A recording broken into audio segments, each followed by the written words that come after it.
আর এক বোন বলেছেন, প্রশ্ন করেছেন, হিল্লা বিবাহ কি? আমাদের দেশে হিল্লা বিবাহের প্রথা চালু আছে, তা কি ইসলাম সমর্থন করে? রাগের মাথায় 3 তালাক দিয়ে দিলে পুনরায় বিবাহ করা যাবে কিনা জানতে চাই। এটাও সুন্দর প্রশ্ন। হিল্লা বিবাহ এটি ইসলামের দৃষ্টিতে আদৌ জায়েজ নাই, একেবারেই হারাম, একেবারেই হারাম। তালাকের বিষয়টা, হিল্লা প্রশ্ন আসে তালাকের পরে, তাই না? সেজন্য তালাকের কথাটা আগে বলে নেই। ইসলাম কিন্তু তালাক চায় না। আল্লাহর কাছে সমস্ত বৈধ জিনিসের মধ্যে 2টি বৈধ অত্যন্ত জঘন্য, নিকৃষ্ট। একটি হচ্ছে ভিক্ষাবৃত্তি, আর একটি হচ্ছে তালাক।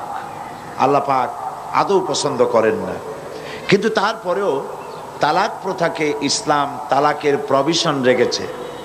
কারণ হতেই পারে এমন যে স্ত্রী শরীয়তের বিধান মানছে না, চরিত্রহীনা হয়ে পড়েছে।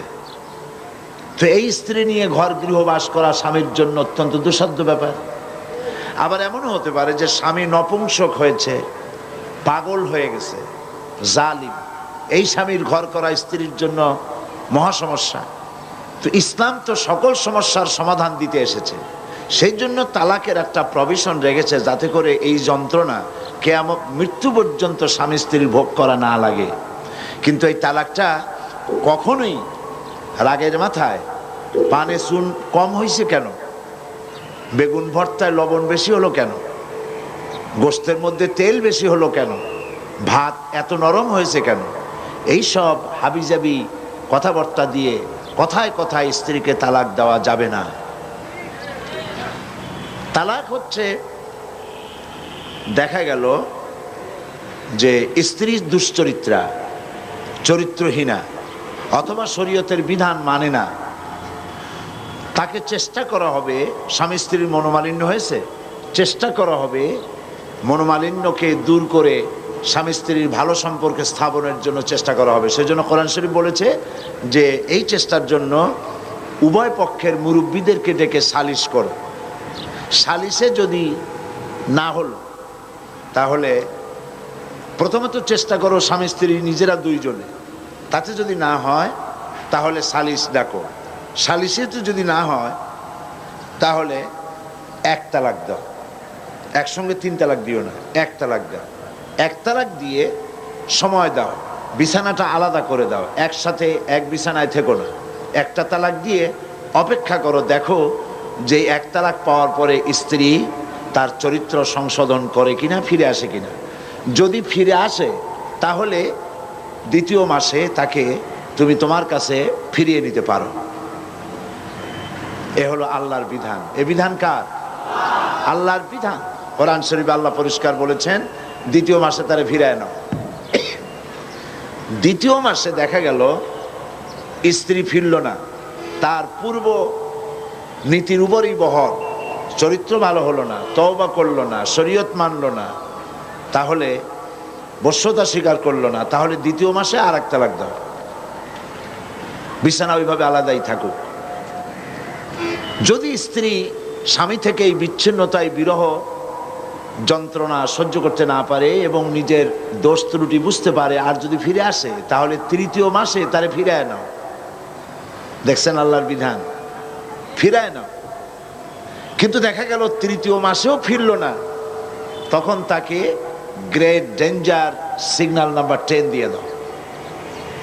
1, 2, 3, এরপর তো আর কিছু থাকে না। 3য় মাসেও যখন ফিরল না, তখন 3 তালাক বায়না করে তাকে ব্যাক করায় দাও, বাস শেষ হয়ে গেল। এরপরে আল্লাহ পাক বলছেন এই স্ত্রী আর কোনোদিন তুমি গ্রহণ করতে পারবে না, তোমার জন্য চিরকালের জন্য এই স্ত্রী হারাম হয়ে গেল। হাত্তা তানকিহা জাওজান গায়রাহু, যতক্ষণ পর্যন্ত অন্য পুরুষ সে গ্রহণ না করছে।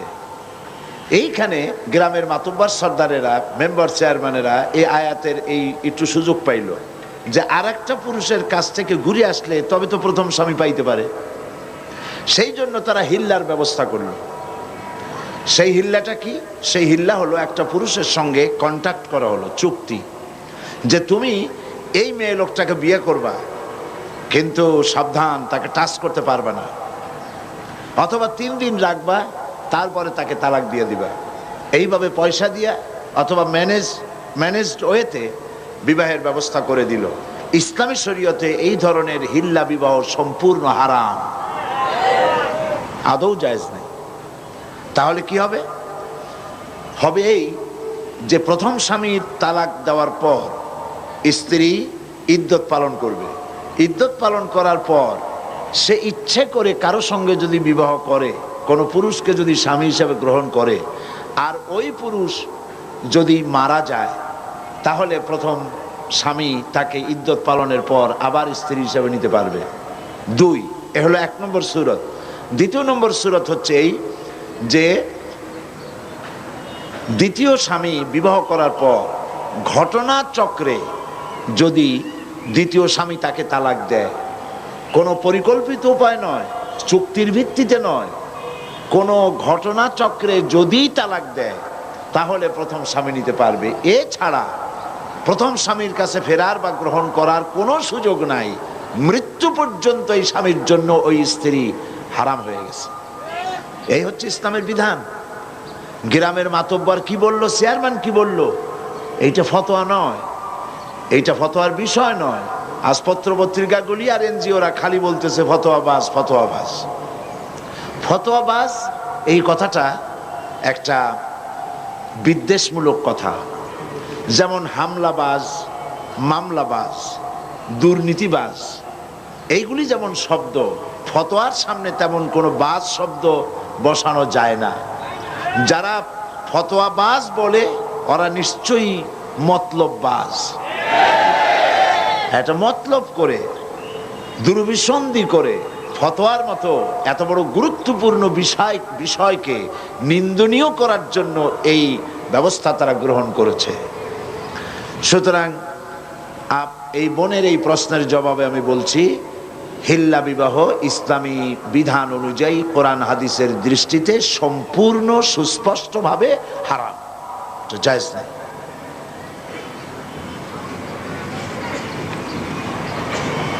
আরেক বোন প্রশ্ন করেছেন, মহিলারা কি তাদের স্বামীদেরকে তালাক দিতে পারে? হ্যাঁ পারে, সমান অধিকার, তো সমান অধিকার। তবে তালাক কিন্তু কথায় কথায় ইচ্ছে মাফিক দেওয়া যাবে না। স্ত্রী তার স্বামীকে তালাক দিতে পারবে কয়েকটি ক্ষেত্রে। 1, যদি প্রমাণিত হয় যে তার স্বামী নপুংসক, এটা অভিযোগ করলে হবে না, এটা ডাক্তার কর্তৃক প্রমাণিত হতে হবে যে স্বামী নপুংসক, তাহলে এই স্বামীকে বাদ দিয়ে স্ত্রী ইচ্ছে মতো কোনো পুরুষকে গ্রহণ করতে পারে। 2, যদি স্বামী পাগল হয়ে যায়, উন্মাদ হয়ে যায়, তার সারার আর কোনো লক্ষণ নাই, তাহলে এই স্বামী পরিত্যাগ করে স্ত্রী স্বামীকে তালাক দিয়ে নতুন কোনো পুরুষকে স্বামী হিসেবে গ্রহণ করতে পারে। 3, স্বামী যদি জালিম হয়, তার জুলমে, তার অত্যাচারে স্ত্রী অতিষ্ঠ, তার প্রাণ রক্ষা করা মুসিবত, মুশকিল, এসব কথাগুলি কোর্ট কর্তৃক প্রমাণিত করে স্ত্রী তার স্বামীকে পরিত্যাগ করতে পারে। সুতরাং স্ত্রীকে তালাক দেওয়া স্বামীর একতরফা অধিকার নয়, স্ত্রীকেও অধিকার দেওয়া হয়েছে, স্বামীকে ক্ষেত্র বিশেষে তালাক দেওয়ার অধিকার সেও রাখে। এই বোন আরো একটি প্রশ্ন করেছেন, কিভাবে কি কথায় রাগের অবস্থায় যদি তালাক দেওয়া হয় তা কার্যকর হবে কিনা? হ্যাঁ, তালাকটা আইয়ুব খানের পারিবারিক ল যেটা করেছেন, কি জানি নাম ওইটার, মুসলিম পারিবারিক আইন। মুসলিম পারিবারিক আইনকে এই যে ইদানিং 2 জন বিচারপতি কোর্টে যে রায় দিয়েছেন, তার মধ্যে ওনারা এই কথাও বলেছেন যে মুসলিম পারিবারিক আইন, এই আইনটাকে মসজিদের খতিবরা, মাদ্রাসার শিক্ষকরা তারা মুসল্লিদেরকে এবং ছাত্রদেরকে বুঝিয়ে দিবেন। মসজিদের খতিব, মাদ্রাসার শিক্ষক, হাইকোর্টের এই 2 জন বিচারপতির এই হুকুম মানতে বাধ্য নয়। কারণ পাকিস্তানের সব খারাপ, ঠিক কিনা? পাকিস্তানের সবই তো খারাপ। তাহলে আইয়ুব খানের তৈরি করা মুসলিম পারিবারিক আইন এত ভালো লাগলো কেন? এইটা ভালো লাগার কারণ হচ্ছে যেহেতু মুসলিম পারিবারিক আইন আইয়ুব খান যেটা তৈরি করেছিলেন সেটা ইসলাম বিরোধী, সেই জন্য ভালো লাগছে। এবং এইটার বিরোধিতা করেছিল তৎকালীন সমস্ত আলেম ওলামা পীর বুজুর্গ এক হয়ে এটার বিরোধিতা করেছেন। এবং আইয়ুব খানের পতনের যত কারণ ছিল তার মধ্যে এটাই ছিল একটা অন্যতম বড় কারণ, মুসলিম পারিবারিক আইন। এই আইনের মধ্যে বলা হয়েছে একসঙ্গে 3 তালাক দিলে 1 তালাক হবে বলা হয়েছে। এটা সম্পূর্ণ অন্যায়, অবৈধ। দুনিয়ার কোনো আলেমে কথা বলবে না, যারা সত্যিকারে আলেম, সরকারের 5 আটা গোলাম বা দালাল নয়, সে ধরনের সমস্ত আলেম ওলামা মুফতি সকলে একথা বলবেন, একসঙ্গে 3 তালাক দিলে 3 তালাক হয়েই যাবে, তবে তালাকটা হবে তার জন্য কবিরা গুনাহ। যে তালাক দিল তার জন্য কবিরা গুনাহ হবে, মাকরুহ তাহরিমি হবে। এইভাবে 3 তালাক একসঙ্গে দেওয়া জায়েজ নাই, কিন্তু তালাক দিলে পরে তালাক হয়ে যাবে। 3 তালাক দিলে 3 তালাকই হয়ে যাবে। তার রাগ বসতি দিক আর হাসি খুশিতে দিক, যে কোনো অবস্থায় দিক, যদি সে পাগল না হয়, উন্মাদ না হয়, তাহলে একসঙ্গে 3 তালাক দিলে 3 তালাক হয়েই যাবে।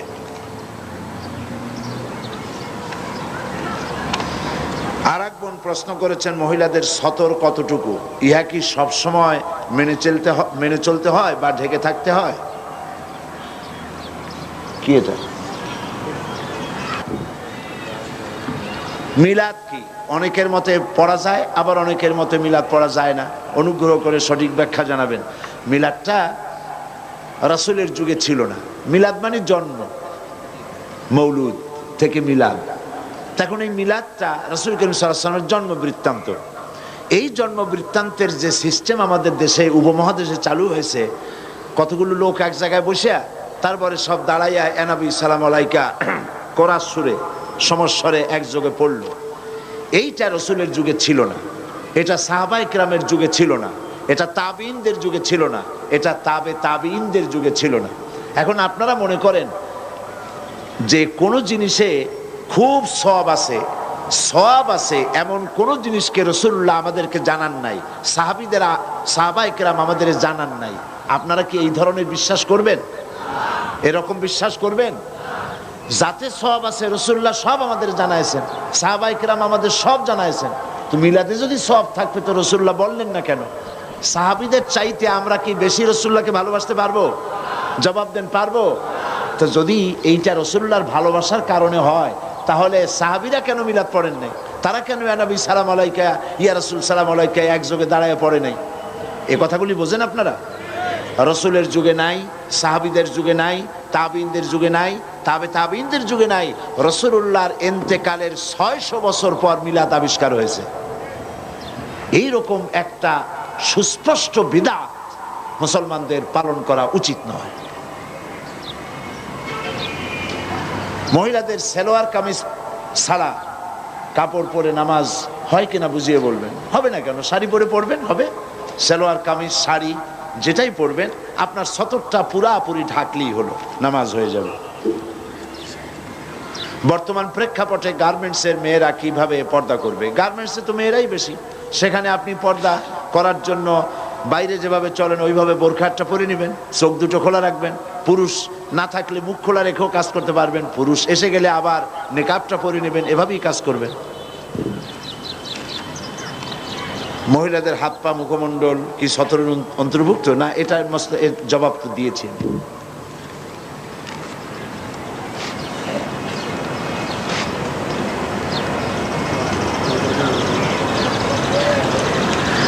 এক বোন বলেছেন, এখানে শত শত বোরখা পরা মহিলারা এসেছেন, এদের সবার প্রতি আমার সম্মান, কিন্তু আমরা দেখেছি ঘরের পর্দা অনেকেই করেন না। চাচাতো ভাই, খালাতো ভাই, দুলাভাই, ননদ, স্বামীর পাশের বাড়ির ভাই, এর সাথে অবাধে মেলামেশা, হাসি তামসা করে। দয়া করে উপর একটু বক্তব্য করুন। তো এটা তো আসলেই খুব দুঃখজনক। বাইরে এসে বোরখা পড়লেন আর ভিতরে খালাতো ভাই, মামাতো ভাই, দুলাভাই, ননদ, আরো জনে কি আছে, এদের সঙ্গে এই হাসি তামাশা খোলাভাবে চলাফেরা করা, এই পর্দার কোনো মানে হবে না, এর মানে হবে না। পরপুরুষ থেকে আপনাকে আপনার স্বাতন্ত্র্য বজায় রাখতেই হবে। পরপুরুষ কারা? পরপুরুষ হচ্ছে স্বামীর মৃত্যুর পরে যে সমস্ত পুরুষের সাথে বিবাহ জায়েজ আছে, সব পরপুরুষ। এদের সঙ্গে আপনাকে শালীন এবং মার্জিতভাবে চলাফেরা করতে হবে। কাদিয়ানীদের ছেলে মেয়েদের কোরআন শিক্ষা দেওয়া কি দেওয়া ঠিক কিনা? আমাদেরকে যদি কোরআন শিক্ষা দিতে বলে তাহলে আমরা কি যাব তাদের বাসায়? কিছু খাওয়া ঠিক হবে কিনা? এখন কোরআন যদি কেউ শিখতে চায় তো শেখানো যাবে, নিঃসন্দেহে শেখানো যাবে। তবে কাদিয়ানীরা ইসলামের দৃষ্টিতে কাফের, নিঃসন্দেহে কাফের।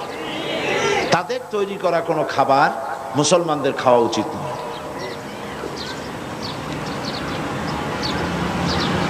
আর একজন প্রশ্ন করেছেন, আপনি কি পীর আউলিয়াদের বিরোধী? এই প্রশ্ন কেন করলেন? আমি কি পীর আউলিয়া বিরোধী কোনো মুভমেন্ট করেছি নাকি? পীর আউলিয়া বিরোধী আমি নই, বরং পীর আউলিয়াদের খেদমত আমি স্বীকৃতি দেই। তবে হ্যাঁ, আমি এক শ্রেণীর পীর বিরোধী। তারা কারা? তারা হচ্ছে যারা বেদাত এবং শিরকের মধ্যে লিপ্ত, যারা মানুষের ধর্মীয় অনুভূতিকে কাজে লাগায়া পয়সা উপার্জন করে, যারা হক কথা বলতে ভয় পায়, হক কথা বলে না, আমি তাদের বিরোধিতা করি। যারা বেদাত এবং শিরকের ছড়াছড়ি করে, ওরস, মহাপবিত্র ওরস শরীফ ইত্যাদি হাবিজাবি করে মানুষের পয়সা লোটে, আমি তাদের বিরোধিতা করি। কোন হক্কানি পীর, প্রতিষ্ঠিত আলেমে দ্বীন, যারা সত্যিকারের দ্বীনের খেদমত করেন, জীবনের ঝুঁকি নিয়ে কথা বলেন, পয়সা উপার্জনই পীর মুরিদির লক্ষ্য নয়, আমি সেসব পীরদেরকে শ্রদ্ধা করি, মহব্বত করি। ইসলামী আন্দোলন নারীদের জন্য কতটুকু প্রযোজ্য এবং তা কিভাবে করা যাবে, কথা আমি আমার আলোচনার মধ্যে বলবো ইনশাআল্লাহ। প্রত্যেকটি মানুষের তো হিসাব নেওয়া হবে, কিন্তু যাদের জ্ঞান হবার আগেই মারা যাবে তাদের কি হবে?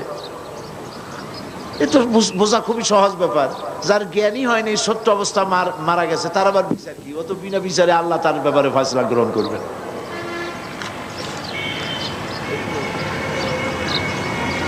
বিগত দিনে না বোঝার কারণে, সাংসারিক ঝামেলার কারণে অনেক নামাজ কাজা হয়েছে, সেগুলি কিভাবে কখন আদায় করবে এই প্রশ্নের জবাব দিয়েছি।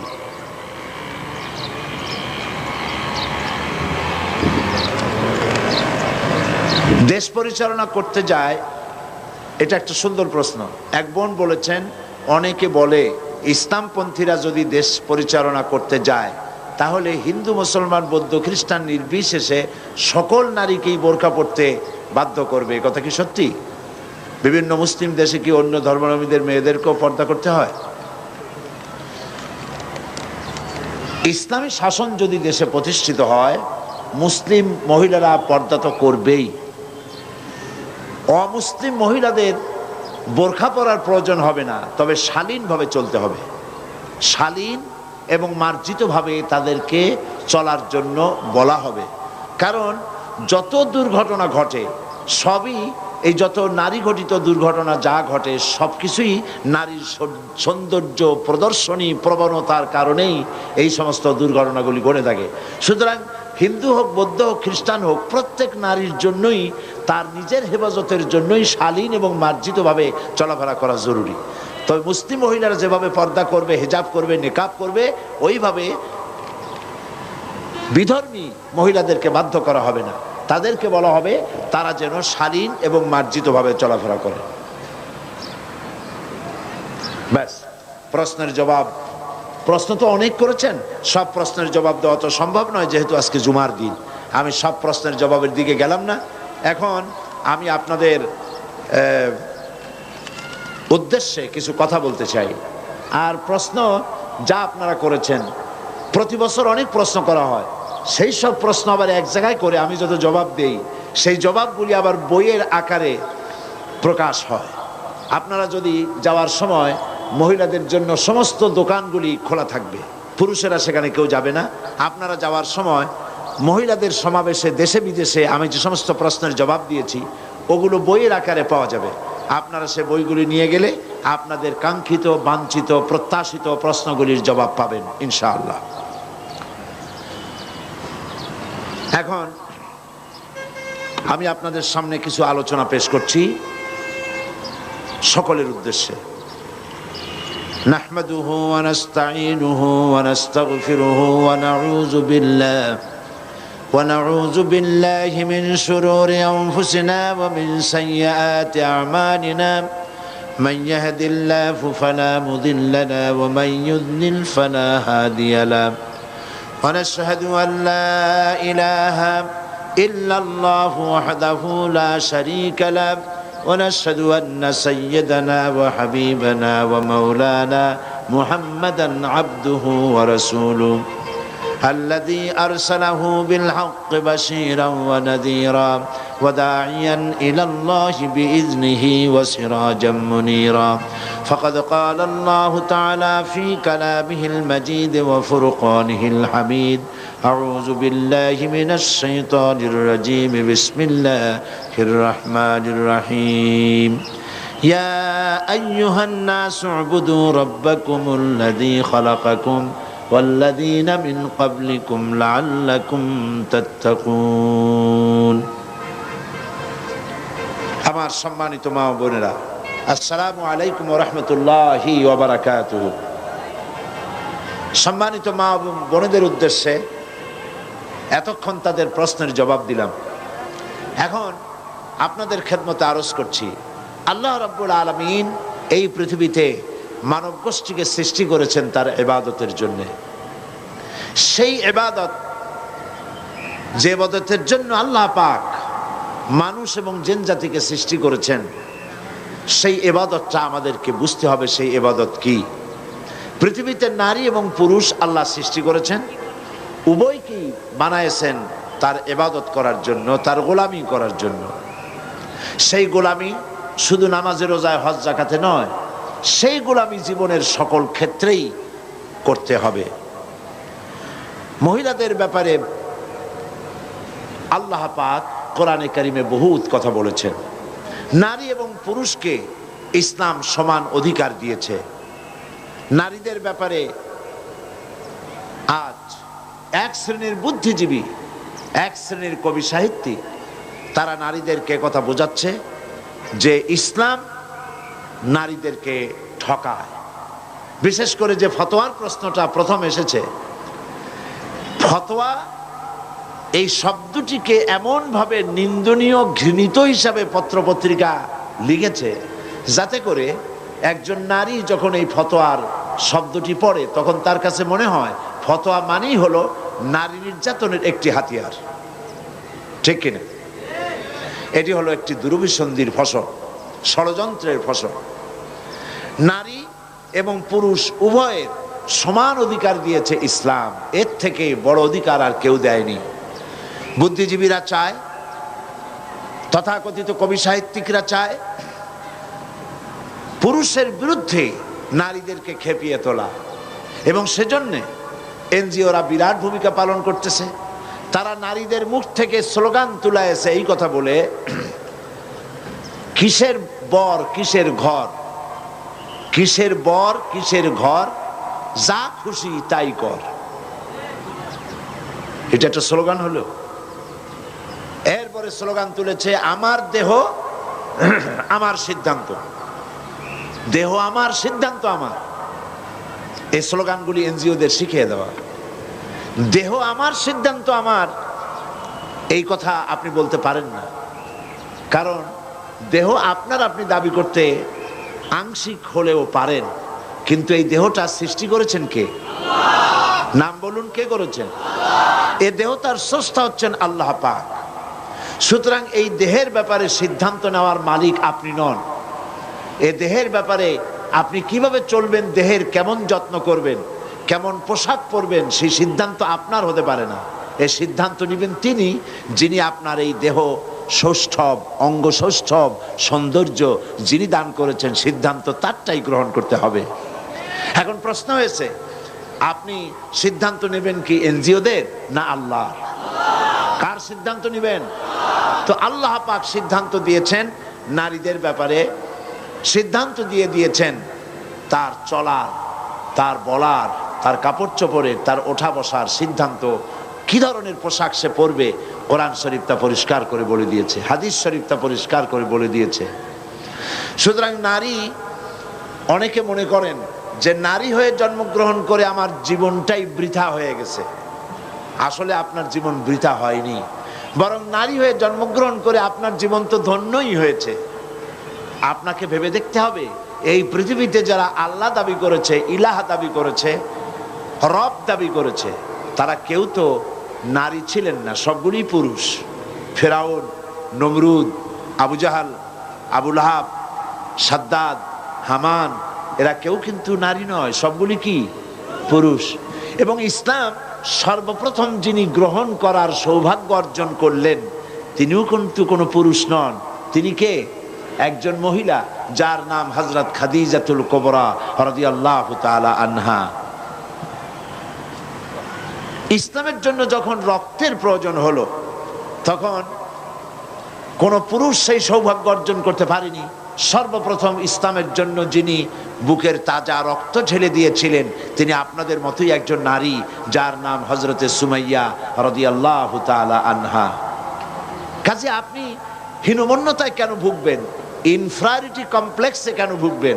আপনি তো আল্লাহর সৃষ্টির মধ্যে শ্রেষ্ঠ সৃষ্টি, সুবহানাল্লাহ বিহামদিহি, সৃষ্টির সেরা মানুষ, আপনি তাদেরই একটা অংশ। মেয়েদের মর্যাদা এবং সম্মান ইসলাম সব থেকে বেশি দিয়েছে। তাদের মর্যাদায় কোথাও ঘাটতি করা হয়নি।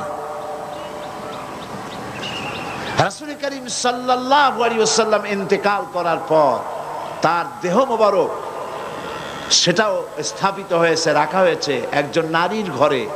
সে নারী হচ্ছেন আমাদের মা হযরতে আয়েশা সিদ্দিকা রাদিয়াল্লাহু তাআলা আনহা। তার ঘরেই তাকে সমাহিত করা হয়েছে, মাদফুন করা হয়েছে। কোন পুরুষের পায়ের তলে আল্লাহর জান্নাত, একথা তো রাসূলুল্লাহ বলেন নাই। বলেছেন? একথা বলেন নাই। আপনি নারী হয়ে জন্মগ্রহণ করে আপনার জীবন তো সফল। রাসূল করিম সাল্লাল্লাহু আলাইহি সাল্লাম বলেছেন, সন্তানের বেহেশত হচ্ছে তার মায়ের পায়ের তলে। তা আপনার মর্যাদা কোথায় নিয়ে যাওয়া হয়েছে আপনি কি ভেবে দেখেছেন? আপনাকে এনজিওরা, তথাকথিত কবি সাহিত্যিক বুদ্ধিজীবীরা আপনাকে বেপর্দা করে ভোগের সামগ্রী বানাতে চায়, আর ইসলাম আপনাকে পর্দা করে সম্রাজ্ঞীর আসনে মর্যাদা দিতে চায়। এখন আপনি কোনটা নিবেন, এটা আপনার বিবেকের প্রশ্ন, আপনিই ভেবে দেখুন। ইসলাম এই যত নাটক হচ্ছে, সিনেমা হচ্ছে, কবিতা সাহিত্য রচনা হচ্ছে, সবগুলিতেই দেখানো হচ্ছে যে ইসলাম শোষণ করতেছে নারীকে, আলেম ওলামারা শোষণ করতেছে নারীকে। ইসলাম নারীকে অগ্রগতি প্রগতির পথে বাধা দেয়, তারে কাজ করতে দেয় না, লেখাপড়া শিক্ষা করতে দেয় না। মহিলাদের সতর, পুরুষের সতর হচ্ছে নাভি থেকে শুরু করে হাঁটু পর্যন্ত, এইটা ঢেকে রাখা ফরজ। কথা বুঝতে পেরেছেন? আমাদের দেশে ইসলামের শাসন না থাকার কারণে আমাদের দেশের সেনাবাহিনী, বিডিআর, পুলিশ, আনসার, তাদেরকে হাফ প্যান্ট পরায়া পিটি করানো হয়। এটি জায়েজ নাই। এটা ব্রিটিশের আইনকে ফলো করা হয়, আল্লাহর আইন ফলো করা হয় না। আল্লাহর বিধান হচ্ছে পুরুষের সতর হচ্ছে নাভি থেকে হাঁটু পর্যন্ত ঢেকে রাখতে হবে। হাঁটুর উপরে প্যান্ট পরে বালেগ পুরুষের জন্য এটা জায়েজ নাই, সম্পূর্ণ হারাম। আর নারীর সতর হচ্ছে পায়ের পাতা থেকে শুরু করে মাথার চুলের গোড়া পর্যন্ত, মাথার চুল পর্যন্ত সবটা সতর। পুরুষের নাভি থেকে হাঁটু, আর নারীর সবটা সতর। নারীর মাথার চুল পরপুরুষকে দেখাবার বিষয় নয়। কোরআন শরীফে আল্লাহ পাক বলেছেন, নারী, বয়সপ্রাপ্তা নারী এমন একটা চাদর পরবে, যে চাদরটা পরলে পরে তার মাথা, তার গলা, তার বুকটা সম্পূর্ণভাবে ঢেকে যায়। এ ধরনের একটি চাদর পরা আল্লাহ পাক ফরজ করে দিয়েছেন। সুতরাং মাথার চুল ঢেকে রাখতে হবে, গলাটা ঢাকতে হবে, বুকটা ঢাকতে হবে। শুধুমাত্র খোলা থাকবে তার হাতের কবজি পর্যন্ত, আঙ্গুলের মাথা থেকে শুরু করে কবজি পর্যন্ত, কবজি থেকে নিয়ে আঙ্গুলের মাথা পর্যন্ত দুই হাতে। আর পায়ের গিরা থেকে নিয়ে পায়ের পাতা এটুকুন খোলা থাকতে পারে, বাকি সবটাই হচ্ছে পরপুরুষের কাছে প্রদর্শন করা সম্পূর্ণ নাজায়েজ, এগুলি প্রকাশ করা যাবে না। দ্বিতীয় প্রশ্ন করেছেন তিনি, মুখমণ্ডল ঢাকা কি পর্দার অন্তর্ভুক্ত? দেবর, ভাসুর এবং চাচাতো, মামাতো, খালাতো ভাইদের সাথে পর্দা করার ধরন কিরূপ হবে দয়া করে বলুন। মুখমণ্ডল ঢাকার ব্যাপারে আপনাদের সকলের জানা দরকার। মুখমণ্ডল অনেকে ঢাকেন না পরপুরুষের সামনে, আমি এর যুক্তি খুঁজে পাই না। যারা যে সমস্ত মহিলারা মুখ ঢাকতে চান না বা মুখমণ্ডল ঢাকেন না, তাদের দলিল কি? কোরআন শরীফে, হাদিস শরীফের, কোরআনের একটি আয়াত বা একটি শব্দ, হাদিসের একটি বাক্য এমন কি পাওয়া যাবে যার দ্বারা প্রমাণিত হয় যে মেয়ে লোকরা তারা তাদের মুখ খোলা রাখতে পারবে পরপুরুষের সামনে? আমি তো পাইনি। আমি যদ্দূর পড়াশোনা করেছি, আমি একজন ছোট মানুষ, ছোট ব্যক্তি, আমার পক্ষে যদ্দূর সম্ভব লেখাপড়া করা, আমার কাছে যথেষ্ট কিতাবপত্র কালেকশন আছে আলহামদুলিল্লাহ। তো আমি যদ্দূর পড়াশোনা করেছি, আমি এরকম একটি হাদিস, এরকম কোরআনের একটি আয়াত কোথাও পাই নাই যার দ্বারা নারী তার চেহারাকে পরপুরুষের সামনে খুলে রাখতে পারে, এমন কোনো আয়াত বা হাদিস আমার সামনে পড়ে নাই। যদি কেউ পেয়ে থাকেন তাহলে আমাকে জানালে আমি খুশি হব, আমি শিখতে পারবো। আমি পাইনি। মুখমণ্ডল খোলা রাখবেন কেন? আমার প্রশ্ন, মানুষের শরীরের কোন অংশ, পুরুষ হোক আর নারী হোক, তার শরীরের কোন অংশ সব থেকে বেশি আকর্ষণীয়? বলেন বলেন। মুখ, তার চেহারা। একটা পুরুষ আর একটা নারী দেখে পাগল হয়ে যায়, তারপরে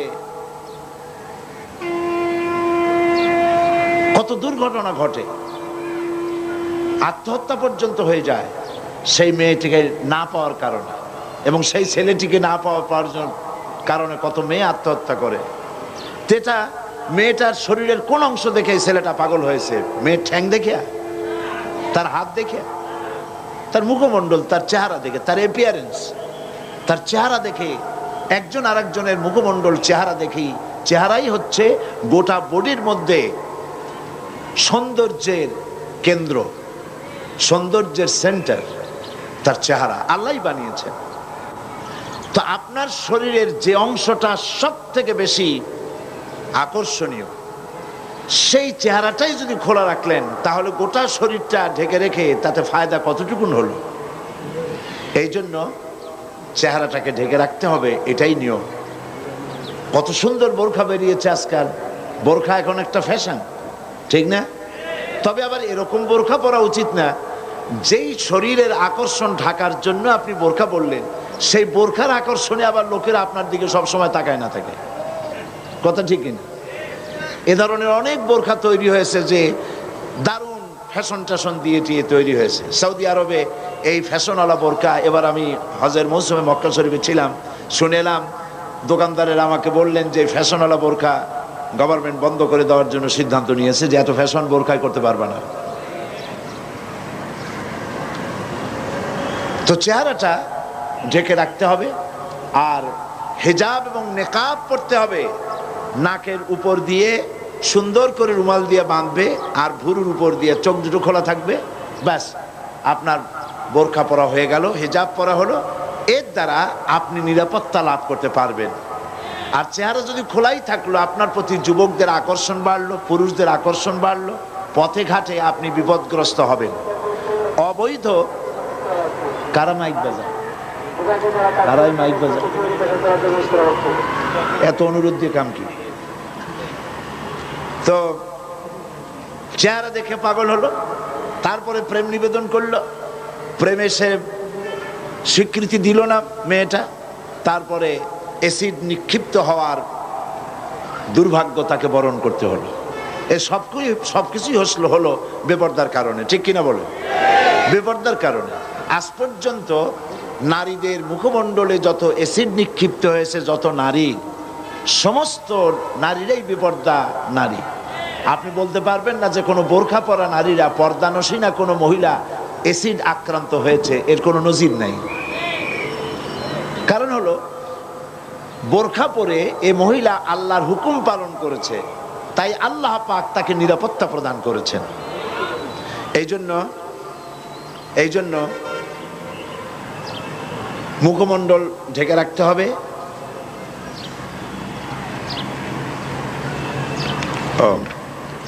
মা বোনদের মধ্য থেকে একটা স্লিপ এসেছে আমার কাছে, সেখানে লেখা হয়েছে যে কেউ কেউ কোনো মা বোন পরস্পরে সাইড টক করতেছেন, কথাবার্তা বলতেছেন। এটা স্বাভাবিক, অনেক দিন পর অনেক সাথে দেখা হয়, বুবু তোমার মেয়ে কোথায় বিয়ে দিছো, তুমি খাইছো কি, ইত্যাদি কথাবার্তা হতেই পারে। তো সেজন্য আমি অনুরোধ করব, এখন যদি আপনারা কথা বলেন তাহলে আমাকে নাই ভালো ছিল, আপনারা গল্প করতেন। আমাকে যখন এনেছেন তখন আমার কথা মেহেরবানি করে শুনুন, আমি বক্তব্য শেষ করি, তারপরে আপনারা আরো 1 ঘন্টা এখানে বসে থাকেন পর্দার মধ্যে, আর নিজেরা খোঁজ গল্প করুন, কোনো অসুবিধা নেই।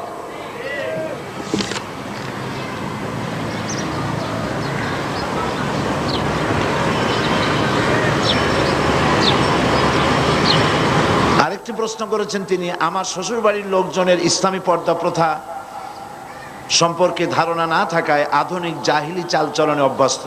এমত অবস্থায় আমিও সেখানে ঠিকমতো পর্দা করতে পারি না, আমার কি করা উচিত? আপনি আপনার শ্বশুর বাড়ির লোকজনদেরকে পর্দা সম্পর্কে তাদেরকে বুঝান, কোরআন হাদিস দিয়ে বুঝান, এবং আপনি নিজে পর্দা করে চলুন, তাদেরকে বুঝাতে চেষ্টা করুন। এইভাবে আস্তে আস্তে করে বুঝাইয়া তাদেরকে পর্দার ভিতরে আনার জন্য চেষ্টা করুন।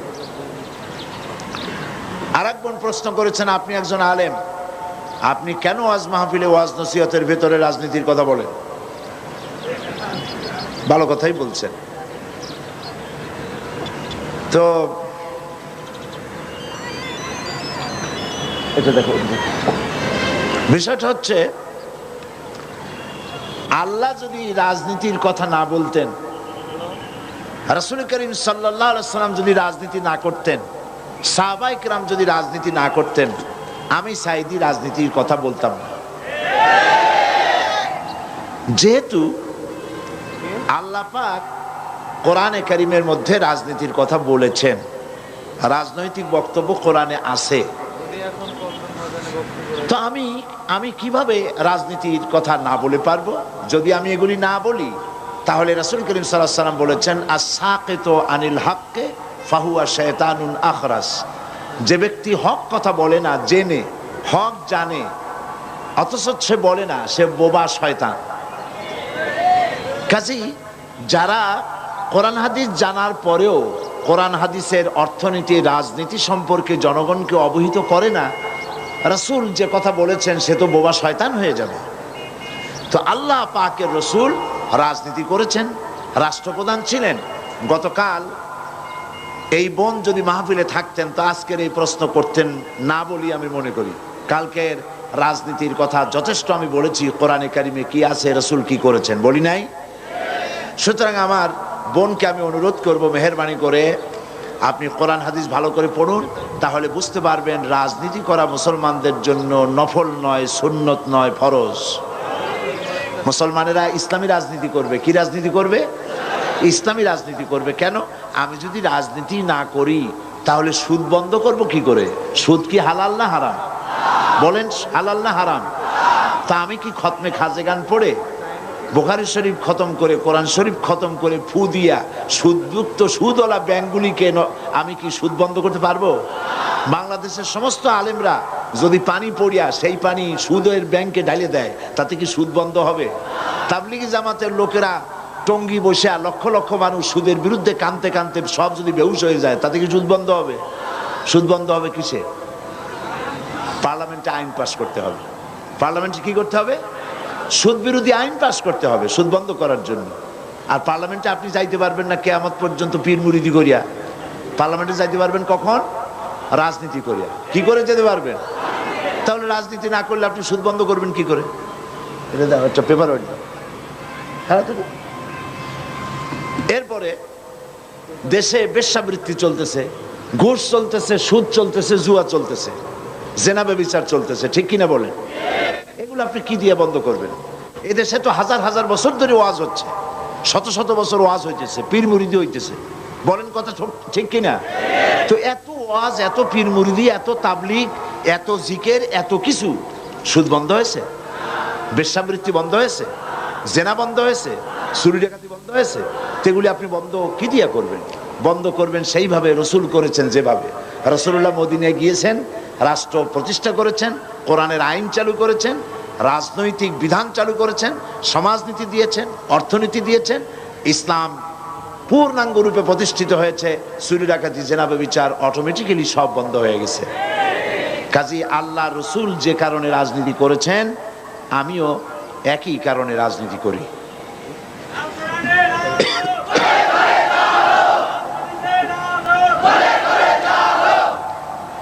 আর এক বোন প্রশ্ন করেছেন, পায়ে মেহেদি দেওয়া কি জায়েজ আছে?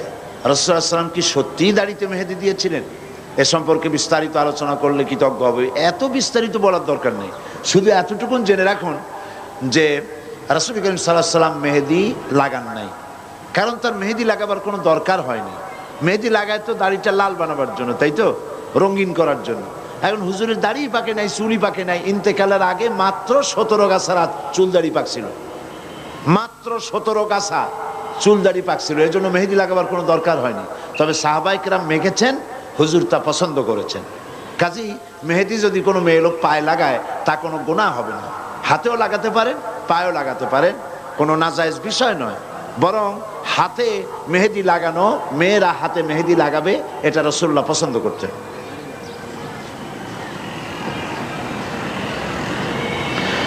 আর এক বোন বলেছেন, আমি আমার স্বামীর সাথে না বুঝে খারাপ ব্যবহার করেছি, এর কি সমাধান হতে পারে? খারাপ ব্যবহার যদি আপনি করেছেন, এখন যখন বুঝছেন, তো স্বামী তো দূরের কোনো বিষয় নয়, আপনার একেবারে হাতের মুঠোয়, আপনি তার কাছ থেকে ক্ষমা চেয়ে নিন, ব্যাস ঝামেলা চুকে যাবে। রমজান মাসে মহিলাদের যে রোজা ভাঙা লাগে, সেই রোজা ভেঙে ভেঙে থাকলে কি হবে? হ্যাঁ হবে। আপনি এক সময়ও রাখতে পারেন, আবার ভেঙে ভেঙেও রাখতে পারেন, অসুবিধা নেই। তবে এক সময় রাখাই ভালো, এক সময় চলে গেল, তা না হলে পরে ভেঙে ভেঙে রাখতে গেলে আবার আপনারই অসুবিধা হবে, অসুবিধা নানান রকম হয়ে যায়, শয়তানের ওয়াসওয়াসা হয়, আগামী মাসে রাখো, পরের মাসে রাখো, এইসব ঝামেলা হয়। একসাথে রাখলেই বরং ভালো।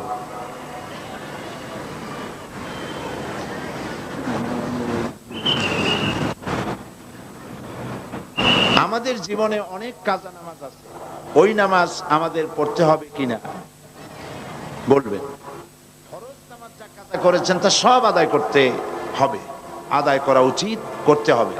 এবং এর নিয়ম হচ্ছে, প্রত্যেক ফরজ নামাজের আগে সেই ফরজ কাজা নামাজটা আদায় করে নেবেন। যেমন ফজরের আগে, ফজরের ফরজ পড়ার আগে কাজাটা আদায় করে নিলেন, জোহরের আগে জোহরের উমরি কাজাটা আদায় করে নিলেন, আসরের আগে আসরের উমরি কাজাটা আদায় করে নিলেন। এইভাবে করে করে প্রত্যেক নামাজের আগে আপনি যে কাজা নামাজটা পড়ে, যে নামাজগুলি কাজা আছে, আপনি আদায় করে নেবেন।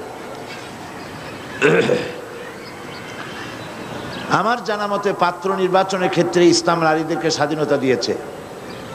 কোনো মেয়ে কোরআন হাদিসের দৃষ্টিতে আদর্শ পাত্রের সাথে বিবাহ বসতে ইচ্ছুক, সংশ্লিষ্ট মেয়ের পিতামাতা এতে সম্মত নয়। তাদের মতে দিনদারির সাথে অবশ্যই পার্থিব ধনাঢ্যতা থাকলেই কেবলমাত্র দিনদার পাত্র নির্বাচন করা যাবে, নতুবা নয়। এই কথা ঠিক না। পাত্র নির্বাচন করার ব্যাপারে দিনদারিকে প্রাধান্য দিতে হবে। এরকম দেখা গেছে যে দিনদার পাত্রের কাছে দিয়েছে, মাল ছিল না, কিন্তু পাত্র দিনদার। বিবাহের পরে দেখা গেছে যে পাত্র মালদার হয়ে গেছে। এটা আল্লাহর ইচ্ছা, কে মালদার হবে কে গরিব হবে এটা আল্লাহ পাক ভালো জানেন। সুতরাং কারো মেয়ে যদি দিনদার পাত্র পছন্দ করে, তাহলে সেই দিনদার পাত্রের সাথেই তার বিবাহ দেওয়া উচিত। গরিব বলে অ্যাভয়েড করা ঠিক না। বুঝে শুনে চিন্তা ভাবনা করি কাজ করা উচিত। ছবি তোলা জায়েজ নেই, তবে প্রয়োজন বোধে ছবি তোলা যাবে। আমার কাছে একজন প্রশ্ন তুলেছে, ছবি তোলা যদি জায়েজই না হয়, তবে সাইদি সাহেব কিভাবে ছবি তুলতে দিচ্ছেন? সাংবাদিকেরা যা সংবাদপত্রে আসছে এবং ক্যাসেটের কভারে দেখা যাচ্ছে, দয়া করে বিষয়টি শরীয়তের আলোকে জানতে চাই। ছবি তোলার ব্যাপারে ইসলামের বিধান হচ্ছে, অহেতুক ছবি তোলা যাবে না। আজ-জারুরাত তাবিহুল মাহজুরাত। অনেক সময় অবৈধ জিনিসকেও অত্যন্ত জরুরি কারণে বৈধ হয়ে যায়। ছবি তোলা জায়েজ নাই বিনা কারণে। কিন্তু যদি পাসপোর্ট করতে হয় তো ছবি আপনাকে করতেই হবে। আপনি কলেজে ভর্তি হবেন, ব্যাংকে টাকা রাখবেন, ছবি আপনাকে করতে হয়। হজে যাবেন, সেজন্য আপনাকে ছবি করতে হয়। এমনিভাবে যে সমস্ত জরুরি কাজ আছে সেসব জরুরি কাজে ছবি তোলা জায়েজ আছে। কিন্তু শৌখিনতার কারণে ছবি বানাইয়া অ্যালবামে বাঁধাই করা অথবা ফ্রেমে আটকিয়ে ঝুলিয়ে রাখা, এভাবে এই কারণে ছবি তোলা জায়েজ নাই। আমার ছবি তোলার ব্যাপারে যে প্রশ্ন তুলেছেন, আমার ছবি যারা তুলছে আমার সামনে তারা শৌখিন কোনো ফটোগ্রাফার নয়, এরা সাংবাদিক। আর যেই ছবি তোলার পেছনে কোনো নিউজ ভ্যালু থাকে সে ধরনের ছবি তুলতে ইসলামের কোনো আপত্তি নাই, সে ধরনের ছবি তোলা যেতে পারে। যারা এই মাহফিলে আসে নাই, বাংলাদেশের বিভিন্ন জায়গায় রয়েছে, তারা পত্রিকার মাধ্যমে তারা জানতে পারে যে এত সন্ত্রাস, এত অসুবিধা, এত জুলম, এত নির্যাতনের পরেও হাজারো লাখ মানুষ পল্টনে একত্রিত হয়েছে কোরআন শোনার জন্যে। এটি পত্রিকার মাধ্যমে লোকেরা জানতে পারে। ফলে ছবি, সাংবাদিকেরা যে ছবি নেয়, যে সমস্ত ছবির নিউজ ভ্যালু হয়, এই ধরনের ছবি তোলা নাজায়েজ নয়। মেয়েদের স্বামী মারা গেলে রঙিন শাড়ি ও গহনা পরতে দেওয়া হয় না, এটা কি কোরআনের বিধান? না, কোরআনের বিধান নয়। শোক যতদিন থাকে, 40 দিন পর্যন্ত শোক পালন করতে হয়। সেই শোক পালনের সময় স্বর্ণ, তারপরে এই কি বলে রঙিন কাপড় চোপড়, রূপচর্চা ইত্যাদি কার জন্য? যার জন্য ছিল তিনি তো বিদায় হয়ে গেছেন। কিন্তু এই শোক পালনের পর নারীর জন্য গহনা পরা এবং রঙিন শাড়ি পরা নিশ্চয়ই নাজায়েজ নয়। এটা কোরআন এবং হাদিসের কোনো বিধান নয়। এনজিওদের মহাসমাবেশের বিরুদ্ধে আপনাদের ভূমিকা কি ছিল? এনজিওরা মহাসমাবেশ করবে, সেখানে তাদের বিরুদ্ধে ভূমিকার দরকারটা কি? তবে তারা যে মহাসমাবেশ করেছে, এই মহাসমাবেশটি সম্পর্কে আপনাদের জানা দরকার। এটি সরকার, আমাদের কাছে খবর এসেছে, পত্রপত্রিকার মাধ্যমে আমরা জানতে পেরেছি যে সরকার নিজেদেরকে, নিজের ক্ষমতাকে টিকে রাখার জন্য এনজিওদেরকে ব্যবহার করছে, আর এনজিওরা সরকারকে টিকায় রাখার জন্য মদত যোগাচ্ছে। তারা মানুষকে সারা দেশ থেকে এনেছে। পত্রিকায় দেখেছি 10 কোটি টাকা নাকি বরাদ্দ ছিল এই আয়োজনের জন্য। আমি জানি না কত কোটি টাকা ছিল। এই যে প্যারেড গ্রাউন্ডে যেটা হলো, এই যে লোকগুলি আনা হলো, এই লোকগুলি ইচ্ছায় স্বেচ্ছায় কেউ আসে নাই। তাদেরকে বাস ভাড়া দিয়া, পয়সা দিয়া, খাওয়ার দিয়া আনা হয়েছে এবং তারা আসতে বাধ্য হয়েছে, কারণ তারা এনজিওদের কাছে ঋণী। এনজিওরা ওদেরকে টাকা দিয়েছে, মানি ইনভেস্ট করেছে। এখন টাকা দিয়েছি, যদি না যাও তাহলে এই টাকাগুলি পাইবে না, পরবর্তী সময় আর তোমাদেরকে কিস্তি দেওয়া হবে না, এরকমের ভয় দেখিয়ে, ভীতি দেখিয়ে লোকদের আনা হয়েছে। পত্রিকায় দেখেছি এমন অনেক মেয়ে লোক, পুরুষ লোক আসছে যারা জানি না কি কারণে তাদেরকে এখানে আনা হয়েছে। তাদের কাছে ফেস্টুন দেওয়া হয়েছে, ব্যানার দেওয়া হয়েছে, যাতে লেখা আছে ফতোয়াবাজি নিপাত যাক। কোন সাংবাদিক তাদেরকে জিজ্ঞেস করেছে, আচ্ছা ফতোয়াবাজি নিপাত যাক এর অর্থ কি? কয় যে আমরা এর অর্থ জানি না, ধরাই দিছে তাই ধরে আছে। এই হচ্ছে অবস্থা। তো তারা বাইরের থেকে লোকদেরকে আমদানি করে এখানে এনে এনজিওরা এই কাজগুলি করেছে। এনজিওদের কাজ, গতকাল আমি বলেছি, এনজিওদের কাজ সেবা করা, রাজনীতি করা নয়, ব্যবসা করা নয়। কিন্তু তারা সংবিধান বহির্ভূত ভাবে তারা এখন ব্যবসা করতেছে, তারা এখন রাজনীতি করতেছে, রাজনীতি কন্ট্রোল করতেছে পর্যন্ত এদূর তারা এগিয়ে গেছে। এবং এনজিওরা হচ্ছে এদেশে অধিকাংশ এনজিও ইসলাম বিরোধী, আলেম বিরোধী, পীর বিরোধী, মুসলমান বিরোধী, সম্পূর্ণরূপে ইসলামের সাথে তারা দুশ্মনী করে যাচ্ছে। তাদের এভাবে কোনো সমাবেশ করা তাদের জন্য বৈধ নয়, অবৈধভাবে তারা সমাবেশ করেছে। তাদের কাজটাই হলো সেবার কাজ করা। সমাবেশের কি প্রয়োজন তাদের? এই সমাবেশ করে লোকজনদেরকে মোটিভেটেড করতেছে তারা ইসলামের বিরুদ্ধে। বর্তমান সরকারের আগামী নির্বাচনে তারা ক্যানভাসারের ভূমিকা পালন করছে। বিয়ের কনেকে পার্লার থেকে সাজানো জায়েজ কি? এখন বাড়িতে যদি কেউ সাজাইতে না পারে বিবাহের জন্য মেয়ে তো সাজাইতেই হবে। বিবাহ তো কোনো শোক দিবস নয় যে কালো একটা শাড়ি পরে মুখ বুজে বসে থাকবে, তো সাজানো লাগবেই। এখন সুন্দর করে সাজাবার লোক যদি বাড়িতে না থাকে তাহলে বিউটি পার্লারে যেতেই পারে, তবে বিউটিশিয়ান কোনো পুরুষের কাছে যাওয়া যাবে না। বিউটিশিয়ান মহিলার কাছ থেকে, মহিলা বিউটিশিয়ানদের কাছ থেকে কনেকে সাজায় আনা ইসলাম কোনো বাধা দেয় না।